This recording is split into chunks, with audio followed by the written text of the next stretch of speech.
Hi, good afternoon, everyone. We'll give a few minutes just for folks to filter in from the waiting room, and then we'll go ahead and get started.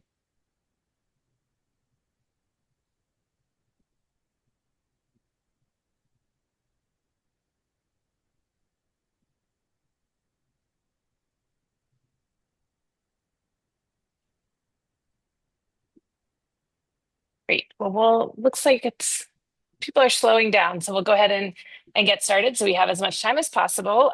Thanks everyone for joining us. I'm Louise Bedsworth. I'm Executive Director of the Center for Law, Energy, and the Environment.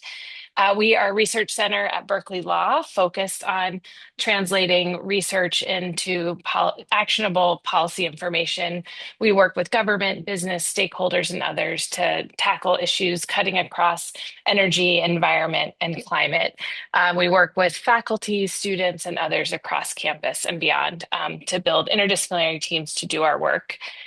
Today's webinar is part of a series that we launched earlier this year called California Climate Vote.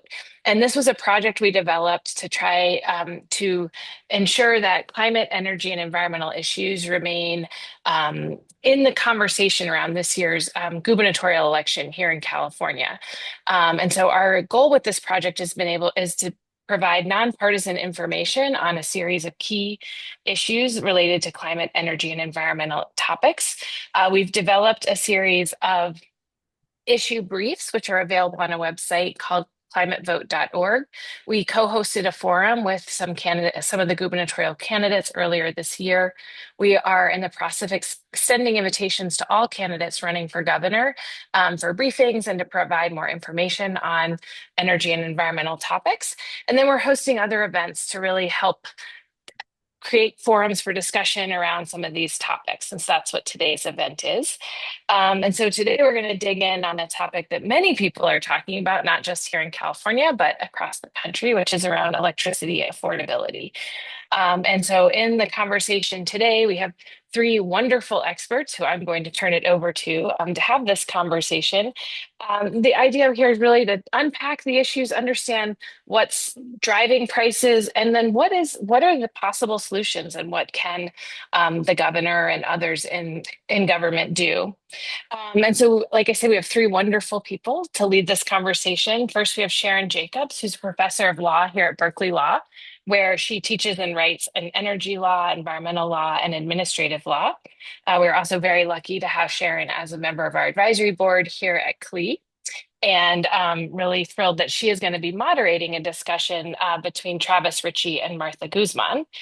Travis is a research fellow here at CLE, where he's been leading a project that we've been conducting over the last year, digging in on electricity affordability issues here in California, with a report forthcoming shortly from that project. But he specializes in electric utility rates and regulation. And prior to coming to CLE, he spent a decade as an attorney in utility regulation and energy policy, primarily working with the Sierra Club's environmental law program. And then we have Martha Guzman, who has over 25 years of experience in state and federal government policy development and implementation. And she specializes in equity-based solutions cutting across energy, water, agriculture, and the environment. And Martha has served in several positions in government, including most recently as regional administrator at Region 9 for the U.S. Environmental Protection Agency. She's the commissioner on the California Public Utilities Commission and Deputy Legislative Affairs Secretary in the governor's office. So clearly lots of experience on the implementation side as well. So I want to remind folks as the conversation is going, please feel free to drop questions into the Q&A function at the bottom of your Zoom screen. We'll definitely have time for questions at the end. But for now, I will turn it over to Sharon to lead the conversation. Thanks. Well, thank you so much, Louise, and thanks to CLE for putting this event on today on such an important topic. Energy affordability has really become top of mind over the last several years. Of course, we're all paying higher prices at the pump right now. That's a separate issue. We're going to focus today instead on electricity prices, that number you see when you open up your electricity bill every month and say, how much? And so we're going to be talking about how this is impacting people's daily lives As a result of that, this is an issue that's become highly politically salient. It was an issue in the last presidential election. President Trump made lowering electricity prices a priority in his campaign. It's really a bipartisan issue, though. And one example of that is, when the president met with New York City Mayor Zohran Mamdani in the Oval Office last November, one thing they could agree on was that New York's electric utility, Con Ed, should be cutting its rates, lowering its rates. And then, of course, Democratic candidates have been raising this as a component of their affordability agenda in the mid-cycle races that we've seen. It will be a key issue in the midterms later this year and likely for the presidential elections in 2028. California Governor Newsom has described this as a kitchen table issue, right? It matters to the people of the state. So the plan for today is I'm going to start with some questions to help us get a lay of the land. Could not be more excited to have two experts here like Travis and Martha to help guide us through this, trying to understand, what's happening with rates, what is driving those rates, and then move to discussion about possible solutions. We hope to have plenty of time for questions. So as Louise mentioned, please put those in the Q&A as they arise. So maybe we'll just start with a question to do some table setting. Right? What is the state of electricity rates in the United States and in California right now? And either of you can start with that. Sure, I can jump in on that. A lot of the work that I looked at was done by some great studies by Berkeley Labs that have come out over the past year, and they've been updating them. And if you look at the country as a whole, our electricity rates have actually been fairly stable to almost declining if you look at them related to inflation. Of course, we experienced a lot of inflation during that time period, so the rates did go up, but relative to the cost of other things, they weren't going up that much. Except in California. California was kind of the outlier there, where in 2019, our rates, which had already been high, started going even higher. And then in the last couple of years, California likes to be first on a lot of things. We were first on the rate increases, and now the rest of the country is starting to catch up. But with a lot of things in electric and utility policy, it's very specific to where you are. So there's different drivers in different places. And there's been a lot of stuff going on, like in PJM, which is the wholesale markets in the Mid-Atlantic region. Data centers coming in have just really driven rates there, particularly in the last year, 2, 3 years. But for California, it started a little bit earlier, and it was really the 2017, 2018 fire seasons just kicked off a huge amount of spending that started showing up in rates really in 2019 and 2020 and just kind of accelerated through last year. And then funny enough, in the last year, California started to moderate a little bit compared to where we were, whereas we're seeing higher rates in the rest of the country, and you're starting to see that show up in the political discussions there. Thanks, Travis. And so that's a nice segue. You already started talking about a few of the things that might be driving some of these rate increases. A number of possible areas here for us to talk about. But what would each of you say are some of the primary things that are driving these increased rates in California and that may start to drive those increases across the country as well? Travis, you already hit on the main one there, which is obviously the wildfire situation that we've been dealing with really over the last decade that is related to the oil issue. Sharon, obviously the prices that we're seeing today are particularly unique to the Iran war, but really the nexus to the warming of our climate is hitting home. And I remember in the early wildfires that we were really cautious about how we framed that because we didn't want it to be seen as we weren't seeking utility accountability and utility safety. But I think there's a real recognition now with the not just utility wildfires, but wildfires in general, that the warming of our climate has an exasperating effect on the propensity of these wildfires and the scale of the wildfires, and our regulatory regime and our kind of structure for how to pay for that is behind. And and also we'll talk about hopefully some solutions about how to get to that. But I do think that one of the um, one of making that nexus is really important because the polluter pays principle, which some of these gubernatorial candidates are really putting it at the top of their agendas, is critical for ratepayers to actually come out of this without greater issues with affordability. If you can imagine it getting worse, it can get worse because some of the solutions we put in place are already facing insolvency. But I'm getting ahead of myself. I will also say, in addition to obviously the wildfire costs, is related to things that we have pre-existing issues with, which is the overall rate of spend that the utilities have, which is just put on steroids. And there's issues within that, issues with transparency. And so we need to keep track of all of the elements that were drivers before, but certainly the wildfires are the most the latest and greatest of those drivers. And when you say rate of spend, could you just unpack that a little bit? Yeah, I think this is the growth of the spending that's happened, the growth of revenue authorization that is occurring is what I'm referring to.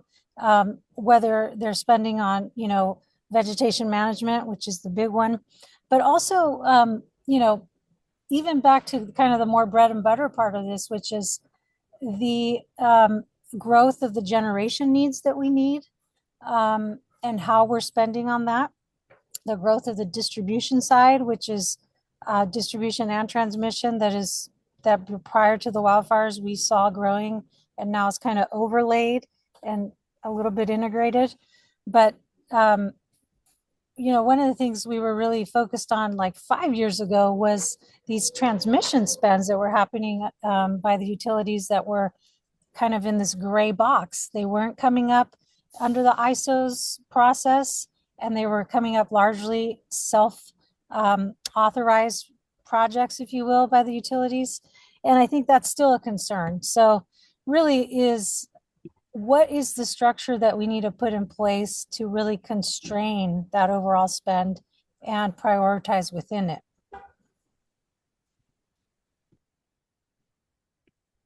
Yeah, and Travis, you want to add anything to that list? I mean, climate change is expensive. I think that's Martha's top point, and it's really hitting home here. I think one of the interesting stories is that generation. So when you split up costs of your electric bill, right? You're paying for kind of three big categories. There's generating the electricity, there's transmitting the electricity over long distances. Those are the kind of the big towers that you see. And then there's the distribution system, which is the poles and wires in your neighborhood. And basically those are the three buckets that spending gets put into.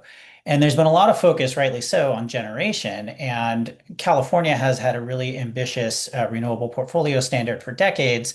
And as that was first getting implemented, that was very expensive, right? We were paying for more expensive but cleaner power. That story has really changed over the last decade or so. The costs of solar in particular have plummeted. We're deploying storage really well, and the costs of storage are coming down. Wind has become very cost competitive. So these recent increases that we've been seeing, they're not based primarily on generation costs going up. As we're moving to cleaner energy, we're doing it in a way that's not the primary driver of cost increases. It's still a really important part, and it's still a big part of rates. But what we're seeing more is these infrastructure costs. What are the fixed hard costs in replacing those distribution lines that are 50 years old, or replacing them because they need to be more resilient in an era of climate change? And one of the problems you see with that is it's not growth. We're not growing the system to pay for that, right? If you think about systems growing and you're selling more electricity, well, as you build that infrastructure, you have more people to sell it to, and they help pay down those costs. What we've really been seeing in California, and this is also in the rest of the country, is we're not necessarily seeing um, growth on the system. We're seeing a turnover of existing infrastructure and having to replace that existing infrastructure. California actually hasn't seen load growth. We haven't seen an increased demand over the past 10, 20 years. in part because of really strong energy efficiency programs, in part because of the growth of rooftop solar. But we're not seeing more sales on the system. And so we're not spreading those fixed costs out across the system more. And so as you're paying for things like wildfires, those costs somebody has to pay for those costs. And it's not from new customers coming online. So everyone's existing bill is going up as we pay for those fixed costs. And can I just ask a question about that since we're on the topic? You said there's no new load, there's no new customers coming onto the system in a way that would help us pay for those. I mean, the news nationally, of course, is one of demand growth and the rise of data centers, other large customers that some people argue may help spread some of the costs. To what extent are we seeing that in California? Why is that not a big part of our story? So that's absolutely true. And if you go back to PJM, the market in the Mid-Atlantic region, they're a really interesting story because they've seen huge growth and huge load growth from data centers coming on. But there's two things that happens there. If you're spreading out, if you're adding new load and it's got what people sometimes say are like wide shoulders, right? So if you're using that energy in non-peak hours and you have excess capacity on the system, well, then you're selling more units and you're spreading those costs out over more people, and it can help to lower rates. But at the same time, if when those loads are coming online, you have to build infrastructure to accommodate it. You have to build more transmission because they are actually increasing your peak capacity, or you're short on energy, which means they have to go out to the markets and buy more energy, and there's not enough of that. Supply and demand can actually raise those prices as well. So it's true that all things being equal, if you add more load to a system and you don't have to build out that system anymore, then yeah, that will start to bring down rates. But if when you add that load to the system, you also have to invest in that system, well, that'll start to push rates up there. So it's kind of a question of which is going to come first. Are you going to be able to bring that load on with, working within the existing excess capacity in your system, or are you going to have to build out the system? And I'm not sure where we're going to be in California. One, we've been so big. We're so big that a single data center coming on doesn't have as much of an impact for us as other places. And also a lot of the really big data center growth, it's just too expensive and too complicated in California to build here. So we haven't seen a lot of that growth. But there's arguments that it's coming. PG&E has been saying it's coming. PG&E is really kind of touting this argument that if they bring on these data center loads, it'll help reduce rates. I think it remains to be seen on how we do it and how expensive it is to interconnect those loads as we do it. There's one causal explanation that I didn't hear either of you mention, so I'm just curious to hear your responses to it, which is some people are saying that utilities are just making too much money here. And actually, Martha, you alluded to sort of this concern when you talked about the rate of spend and the growth of revenue authorization, but sort of more pointedly, right? We do hear people saying that the rate of return specifically for utility shareholders on their equity is too high. Averages about 10% rate of return on equity and for our California utilities, PG&E, Southern California Edison, SDG&E. In other states, they're having these conversations, right? So the Arizona Attorney General made a response to a request from a couple of their investor-owned utilities that wanted to increase customer rates by about 14%. He called that naked corporate greed. Like, to what extent is that, do you think, just a narrative? And to what extent is there something important about that critique? I think it's particularly relevant right now where we see so much, uh, you know, so many families suffering from the aftermath of fires, particularly in the LA area where people have still not been able to recover, and you have utility profits hitting records, including executive pay records. So it's true. It's like we're hitting this kind of greater societal question around do does this basic need of having electricity merit even having a construct of profit around it? And I think it's a big question right now. We're hearing it in the gubernatorial debate. I would say that governance question is very timely, and there's various ways to get at that. Of course, I would say maybe the mildest way is to get at the return on equity. That's kind of the least of the ways, and the broadest way is to transition to public power. And there's things in between. People have recommended that these utilities at least be B corporations, so that they have to at least be driven by both a public benefit, which is obviously to help their ratepayers and their shareholders. So there's like this spectrum of what should the incentives for the executives and the whole utilities be driving towards. And I think we are at this really critical impasse around, should we be allowing profits, and certainly should we be allowing profits off of the rebuilding of wildfire communities and infrastructure. I would say, I'll say one of my kind of my evolutionary thoughts on this after a few decades, that is, a driver is kind of a bad incentive here, and people often focus on the cost of capital, which I think is important, but I think equally important, and in some cases more important, and this goes to the overall spend, is our guaranteed revenue for folks under decoupling. I think it's time to phase out decoupling. Travis has talked about the kind of the stagnation of growth. That's another reason, because we're kind of evolving in our original environmental goals around energy efficiency, obviously with electrification and certainly electrifying all of our diesel use, all of our other gas use. We actually want to see electricity growth. So I think decoupling in a very weird way is leading to this overestimating of the spend. And we could talk more about that, because people, and I know, Travis, you've been exploring that issue and looking at how to maybe audit our way around that. But I think that actually the bigger construct of decoupling is causing a real problem, where customers are, saving on their energy use. But at the end of the day, it doesn't matter, because of decoupling, they get to recover all of that revenue anyway. So ratepayers are still going to pay for it as if they hadn't been more efficient. And it's interesting that you said that.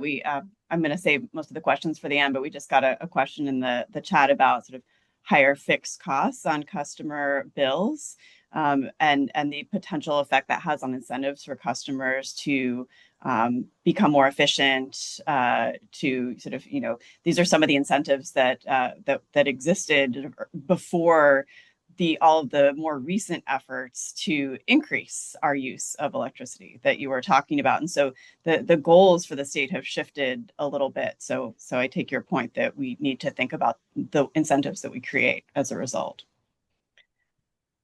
Martha, you spoke a little bit about some of the impacts, right, that folks are feeling in the state. I wonder if either of you has anything else you want to say about just the impacts of increasing bills on ratepayers in California, whether that's residential, commercial, industrial, and any other impacts on the state in terms of our goals as a polity. Sure. I mean, on some of the numbers on that, I was just looking up the Cal Advocates, the ratepayer advocate in California releases a very informative quarterly report, and their most recent just came out at the end of April, and over 2 million Californians are behind on their electric bills, are in arrears. It's a little less than 20% of total customers. And the average amount that residential customers are behind is $738. And so that's a big chunk for folks who are falling behind on what is a basic necessity for modern life. And so that's a real struggle within the affordability crisis for low-income customers, for regular customers. But it's also our businesses. I mean, our industrial rates in California are 2.5 to 3 times higher than neighboring states. And a lot of the plans that the state has for decarbonization relies on moving towards advanced manufacturing, moving towards more electricity intensive ways of developing, the products and manufacturing the products that we'll need to move through the energy transition. And as those, industrial rates are going up as well with this. And so as those rates increase, it makes switching that much harder. It makes it more expensive to make the products at the manufacturing level. And then again, going back down to the homeowner model, if we're asking folks to start to switch to heat pumps, which are great, or EVs, as oil prices become more challenging, as the marginal cost of electricity goes up, all of those things get harder to pencil out. They get harder to justify. And it ultimately makes it harder for California to meet our decarbonization goals in an affordable manner. Uh, so getting a handle on electricity is really getting a handle on the whole broad section of the economy in California. And can I just side note on this real quick, Sharon, because I think it's relevant to what's happening in the uh, oil markets today and the price of crude oil in particular and refined oil, but really the excellent work Lee has done on this, and even this week, it's been a busy legislative week on this topic where, you know, this this is just like virtually, not entirely, but virtually out of the hands and control of what we as Californians can do because of the international commodity price of crude oil. And I think as we talk about these issues within the electricity market, it's so important to remember that even as challenging as it is today that we work through these issues, we're in control. We're in control. And I do like to give the anecdote of COVID to kind of remind us of it takes political leadership, it takes a lot of will, but ultimately, unlike the oil market, the electricity market is something that we can manage. So, just during COVID to this point of hardships, there was a 2-year moratorium on shutoffs. No one could be disconnected across municipals and privates, and allowed people to stay home safely and not have to worry about that. There was a huge arrears that was accrued during that time, and the state stepped in, and those actually were federal funds that passed through for relief. So I just want to remind us that we can really do big things. It doesn't always get paid for through ratepayers, because we know that's the most regressive way to pay for things. But ultimately, another from a kind of macro level, affordability question, as we're seeing the lack of affordability in our gasoline prices, electricity is within our control. We control the generation, we control the transmission, we control these things. So it's important for us to remember that the transition to electricity is still the end goal here, as challenging as these affordability issues are, because we're not controlled by OPEC when it comes to electricity. Okay, so I just wanted to make sure we kind of remember the real life context that we're in with that issue.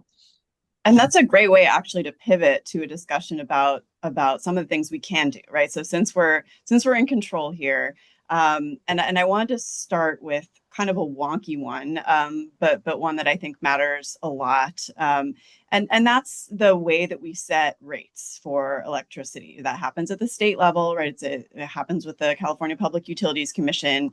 And so is there something about that process you think that is contributing to the rates that we're seeing? And if so, how can we improve it?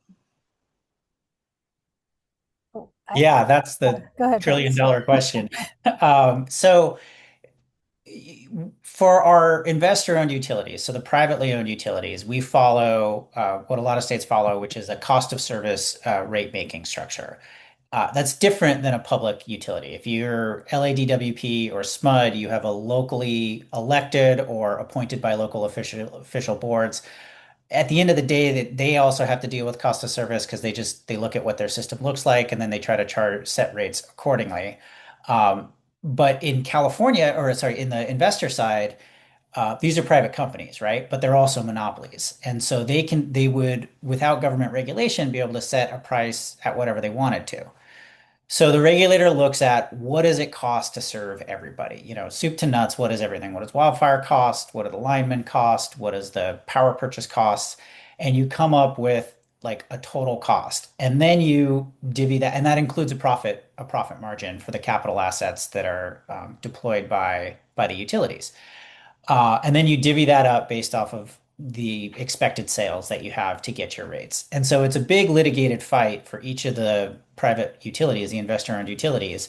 The process already takes 18 months with cross-examination and evidentiary hearings and a ton of data requests. But through that process, we kind of get to a point where we think, okay, this is a reasonable amount of money to spend. Uh, but ever since the system was developed, decades ago, 50, 100 years ago, uh, we've known that private companies are going to have an incentive to inflate, the amount of money that they're able to earn. And so there's this constant kind of battle between the state, the public regulators, and the utilities who are saying, well, we need this much to run your company or to run our company. Um, and the regulators who are saying, like, well, couldn't you do it cheaper this way? Couldn't you do it cheaper that way? And I think that tension's there, and that's always going to be there. And we need to make sure that we have a regulator that is, strong enough and well-funded enough to kind of advocate on behalf of the people for that. Uh, but what that whole system lets us do is it lets us deploy a whole lot of capital and a whole lot of spending into the system in ways that can be more efficient when you have these bigger utilities. But in order for it all to work, there has to be kind of trust that everything is above board and that that process, that give and take of figuring out what is the true cost of service is actually working well. And I think that we've just seen a series of challenges, from wildfires, from the growth of spending that Martha was talking about earlier, that's kind of challenging at least the public perceptions of whether there's trust that that system is still happening. Um, I, I think, if your question of is that model something we need to move away from, I, I'm more hesitant to move away from that. I think that would be a big change, and I think there's no big fix for this. I think it's a series of smaller changes to try to make that model work the way it's supposed to work, rather than a wholesale move against it. But there's differing opinions on that. Yeah, and I'll say there's kind of like an even more boring thing that I really am fixated about the importance of, and actually Turn has some legislation on this to deal with a large part of it, which is that for the most part, the rate making is piecemeal. We have, and I don't know, Turn, if anyone from Turn is in there, they could maybe put it in the chat, but there's like 60 or 70 applications pending annually by the utilities. So the general rate case, which sounds like it's all encompassing, is not. I think it ranges between like 30 or 40% of the overall revenue authorization. Um, I could have those percentages off, but it's not all of it. And some of it's because we allow, the generation costs to go straight through. Um, but really, the closest we ever got to having like a real control on the overall spend was during the PG&E bankruptcy. And we looked at, and the legislature thought about, and I would encourage the new governors to think about, is to do what SMUD does, do what, less familiar with LADWP, but when people are elected to office, they do not, they know that they will be unelected if the rates grow beyond the rate of inflation or beyond the cost of living. And so having the discipline to say, you know, all the revenue, not just the GRC, not just these applications that are coming in individually, not just the bundle of the eras as they're called, that all of it comprehensively is going to be constrained by one of these indicators like the cost of living increase. And that's really dramatic to say, especially when we're growing at 5 times that rate to deal with our wildfire crisis. So, but really that's the construct. And I'll give another comparison for those who are involved in the legislative process. And, when we first came in during the Brown administration, it took about 2 years to set the discipline and the practice to say any legislation that had to deal with an appropriation would be vetoed and the appropriation had to be dealt with in the budget process, so that the legislators and the governor were deciding on the revenue for the state, those appropriation decisions in one, looking at the benefits of this versus that, and making that holistic decision on the benefit of taxpayers. And so we need to mirror that process within the electricity sector, which is a common practice within the municipality sector, of looking at, you know, just how much you have to constrain your overall spend by. And so, the only other thing I want to give credit to Commissioner Florio, who set up a transparency tool that's called the annual energy true up. And at the end of the calendar year, usually is when it comes out, where you can see it, and sometimes there's like 70 items on there of the revenue authorization and the increases that will be happening on an annual basis. That's more of a reporting tool right now, but it could be more. And I'm just giving it as an example of something where he was trying to bring this forward for some time now. So I think that, again, I know Turn has some legislation on this to get at a good chunk of this, but not all of it. And really, what a new governor could do is create that discipline with their appointees to the commission, to make sure not only that the rate of increase is controlled, but the comprehensive look at the spend, at the overall spend, is put into place. Yeah, and if I can kind of piggyback on that, I think when you're looking at imposing that discipline on a private company, right? If you're a regular private company in a functioning competitive market, your price discipline comes from your competitors, right? If you're selling, you know, eggs at a restaurant, right, for breakfast, right? You can set your prices and you can set it higher, but your restaurant next door is also going to be able to set their prices as well and have a different level of service and quality. Well, if the price of eggs goes up, those private businesses have to decide how to deal with that. They can choose to raise prices, but there's a consequence to that. They can also choose to maybe cut costs elsewhere, find a way to be more efficient. And that's what private businesses are supposed to be really good at. That's what we hear touted as like, oh, well, that's why private businesses should be doing this instead of public agencies, which maybe are not as nimble or creative. Um, but what we see in the utility sector is whenever there's something unexpected that happened, when the price of something goes up or wildfire goes up, they say, well, we need a special account for that. This was unexpected. We need a special tracking account for that. And they're often given that special account. And it means that they don't have to find efficiencies elsewhere in their business. They don't have that competitive pressure. And now they don't have the budgeting pressure to kind of go try and find those efficiencies if they have these separate tracking accounts.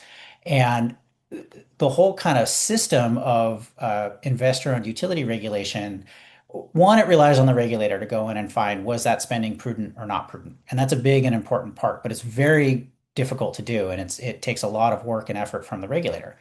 But there's these other things that we've set up that were supposed to be these kind of passive cost control structures that said, if you can lower your costs between rate cases, you actually get to earn a little bit of a profit by doing that. And then when you come in for your next rate case, those rates will be lower and everyone will benefit from that.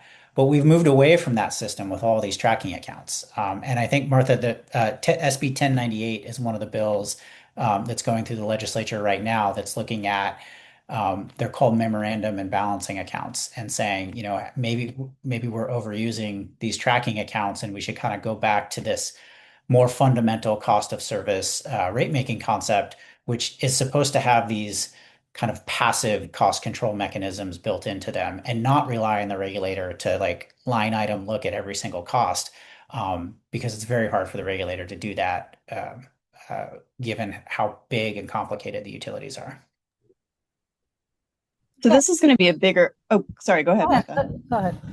I was going to ask a bigger question, which hopefully also gives each of you a chance to talk about other solutions. But the sort of bigger picture question is whether we can have it all. So in other words, whether we can deal with the costs that wildfires are creating, which are significant, whether we can build the new generation we want to build as demand starts to creep up on the system due to electrification, large industrial loads, commercial loads, what have you.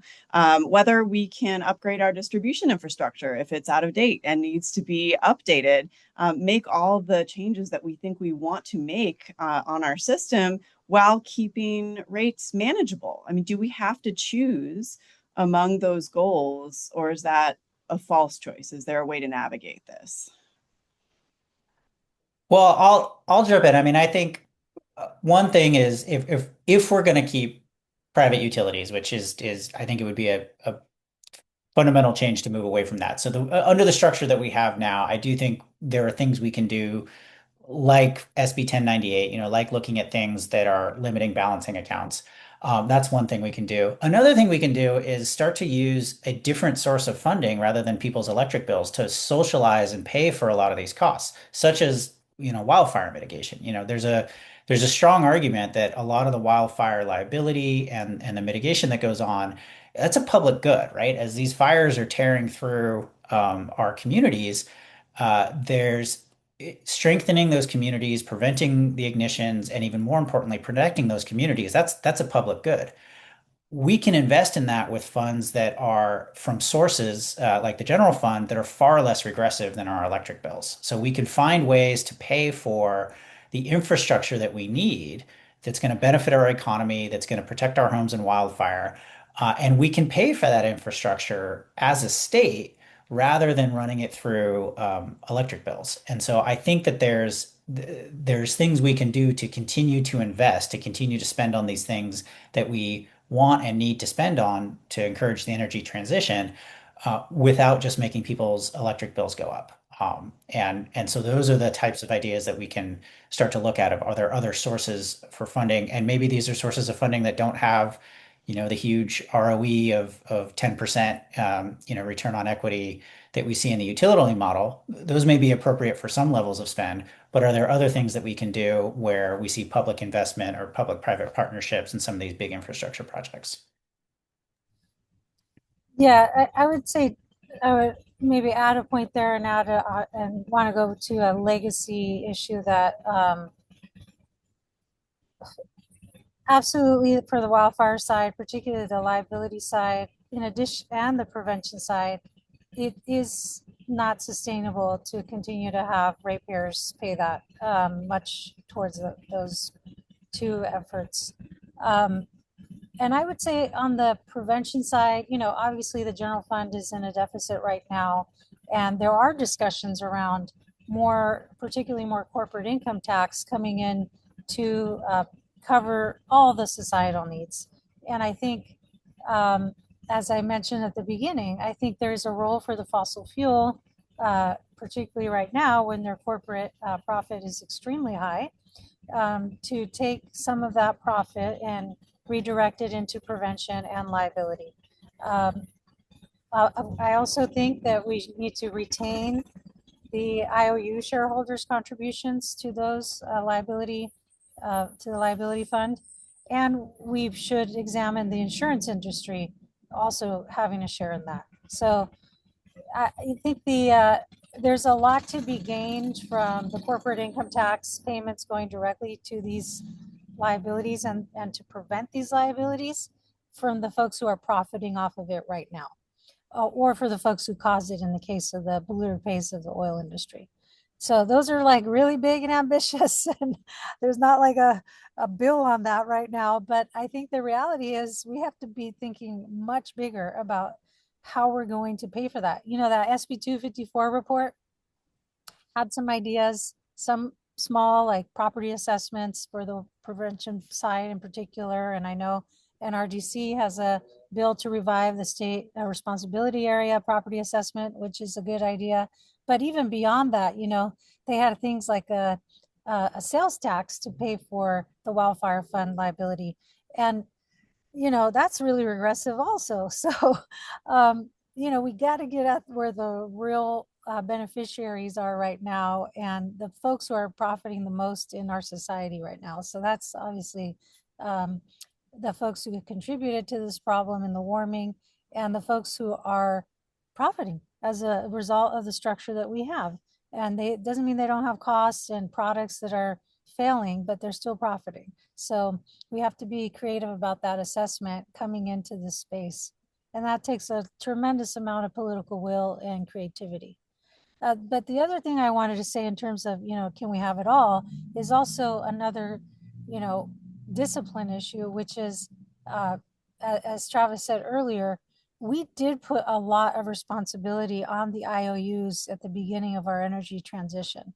And they bought and we made them buy really expensive renewable energy, energy that was far more expensive at that time than it is today. And thanks to those early investments, we have a much more competitive renewable energy market. But we have some old assets that are on the system, both through power purchase agreements and also through, IOU owned generation. And, you know, there's really hard decisions within the generation side of the world that even though they're not growing at the rate of growth as transmission and wildfire costs, they're still a big part of the bill. And so if we can bring down, and the debates are going to happen this year, are we going to extend Diablo? You know, is it cost effective to retain Diablo? I think you could hear perspectives from various sides on that. But I will say there's still a lot of old hydro on there that we probably don't need. And by the way, this is an area that the local governments are leading on, and they are also calling for more transparency on these old contracts and how they're being paid for and what their share of that payment is. I'm sure you've heard of the PCIA debate. So this is a ripe area where there actually can be some significant cost reductions by just allowing some real competition. And we kind of have that self-inflicted. And I can't go without saying that that also includes the legacy payments that we continue to make to distributed solar from NEM 1 and NEM 2.0. Those are also tremendous costs that are not benefiting the non-participants. And I also want to say one last thing on the generation side is that I just heard last week that there is a company that operates the Orman plant, one of the ones through Coolings, which we do not need, which we paid a lot of money to for it to not run. And this is an example on the generation side of things that we can cut out from the costs and make sure that that's not being picked up. My understanding, those folks are going to FERC to try to get Donald Trump to intervene on that. So we're not immune to those types of activities as it turns out here in California.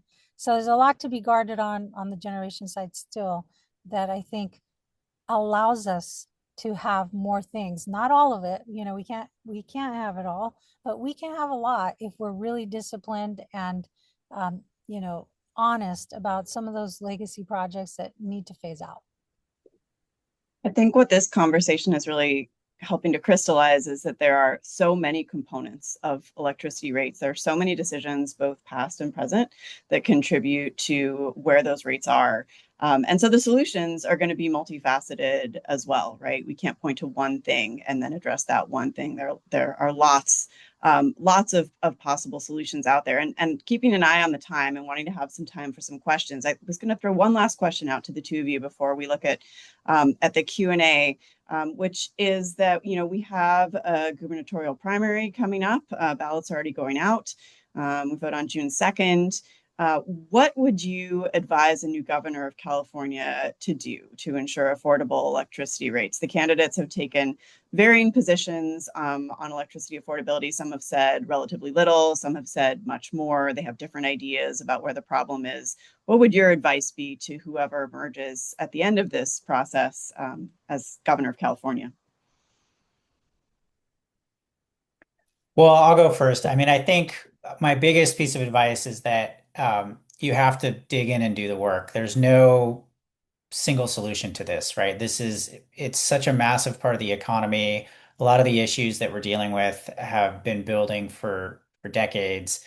And it's going to be an even bigger part of the economy as we go forward, as we move towards, data centers and electrification and everything. This is going to continue to be a massive challenge that's going to require a lot of smart people doing a lot of work for a long time. And so I would caution against if we do this, we'll fix it all, because I think there isn't any of that really low-hanging fruit to kind of fix everything.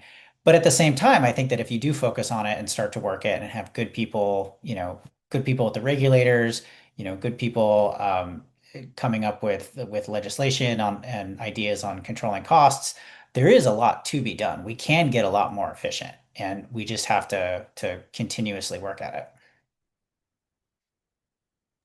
Yeah, I would say, reiterating the things we talked about today, which obviously you have to appoint good people there at all in all of these positions, but you really do need to establish the construct right away and the discipline that is needed to get a hold of these costs and the rate of spend for the utilities.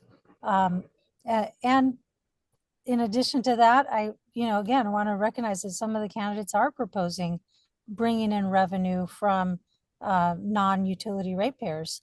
And so, of course, I will just, getting some of that profit that is being made by polluters and also by the sectors that are involved in this world. So, you know, the revenue side, the discipline side, and having somebody with the political will to carry it out and do it early, because some of the harder things should be done right away. All right. Well, thanks so much to you both. Let's move to some of the questions, and I'm going to try to combine a few questions here that are on a similar topic for you. And a couple of them are about AI and data centers. One person's question was about whether AI will do anything to solve the problems that we're having with respect to electricity costs. I think we touched on this a little bit when we talked about the potential for spreading of costs among sort of new load, but there are other ways, of course, in which AI itself might play a role. And the other question was really about sort of customer rate classes, right? So we discussed the fact that industrials have a different rate class from ratepayers, right? That all of those rates look a little high in California, maybe compared to neighboring states. But specifically, this person was curious about whether data centers are going to get some kind of preferential treatment or priority over others, whether that might exacerbate some of the challenges that, say, ratepayers are facing when it comes to cost. Yeah, I mean, data centers are a big challenge, and it's something that a lot of other jurisdictions are looking at. California is looking at, and you're seeing, I think, a massive amount of pushback, particularly from local communities across the country on data centers. Um, are they a good thing? I think it depends. I mean, on one hand, I talked about before, if they can use some of the excess capacity on the system without triggering more spending on the system, then yeah, they're going to contribute to that revenue requirement. They're going to contribute to bringing those overall rates down. But on the other hand, if they're not cost neutral or if they cause more cost to the system, then the way we have it traditionally structured is new costs to the system get spread out across the system. So I think you have to really push on that idea that if this is going to be growth, then growth pays for growth as these systems come in. I think there's a potential there too on the other side of this, right?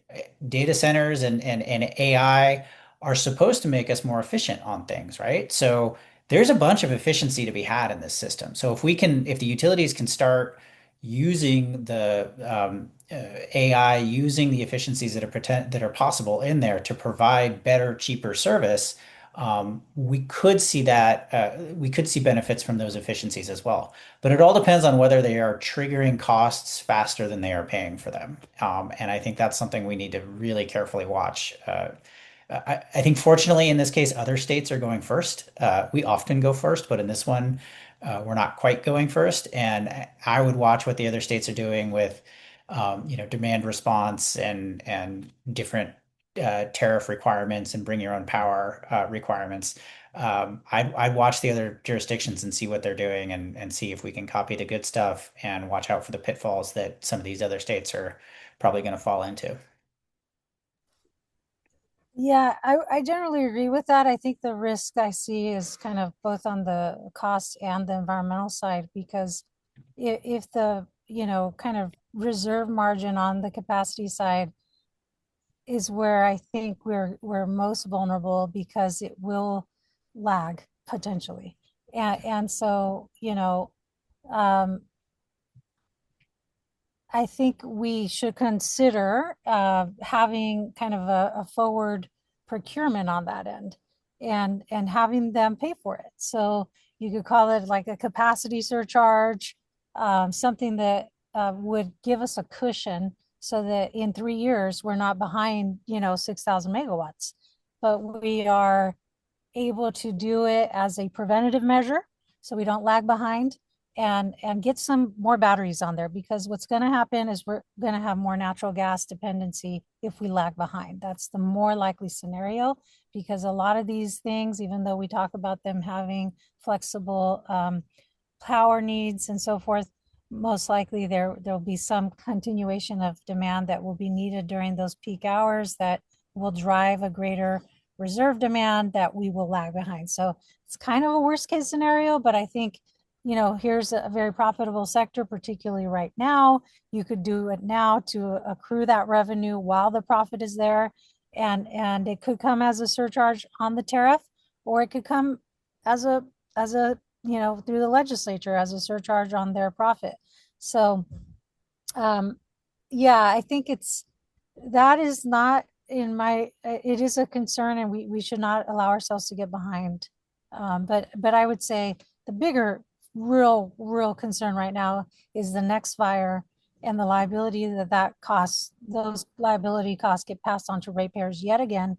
And then another, we see another $9 increase on bills. So I think we need to really focus on across the board on all these things, as you said, Sharon, but I think just to give you a perspective of how I'm weighing the risk on those, I think the data center thing could come into effect, and we'll probably start seeing it at least here in a few years. But we can prevent that by getting ahead of those generation needs.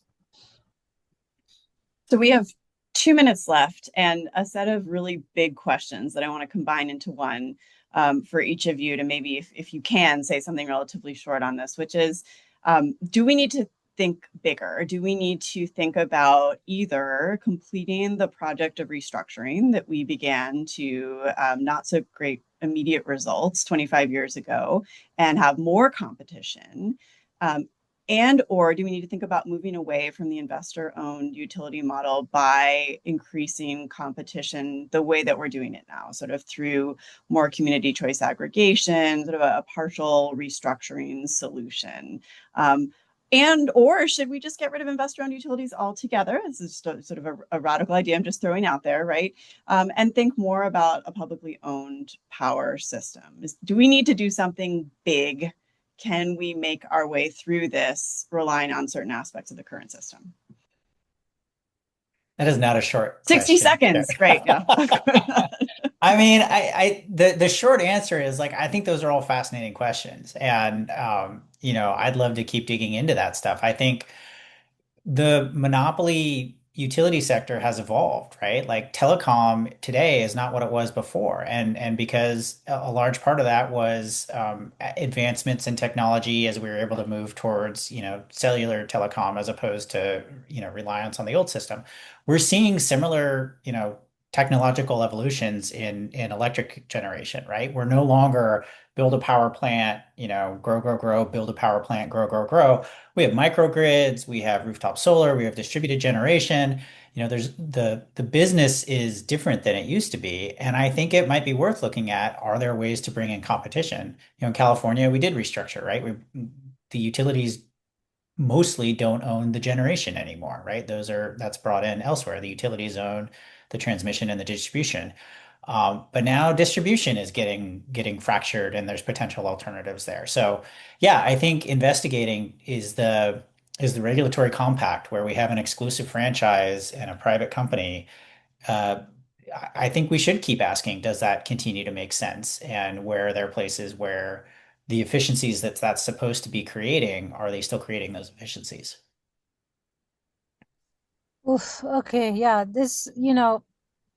I have a lot of perspectives here, because when I hear competition and then I hear distributed energy, it's like, or even the CCAs, I don't describe that as competition, because what when I think about it from an equity lens about people who will not have the ability, uh, to elect to do this for various reasons, um, and create their own generation, it's like, I would say the whole, you either break these utilities up into little municipalities, or you have to do it in an organized fashion. You can't do this through a market competition.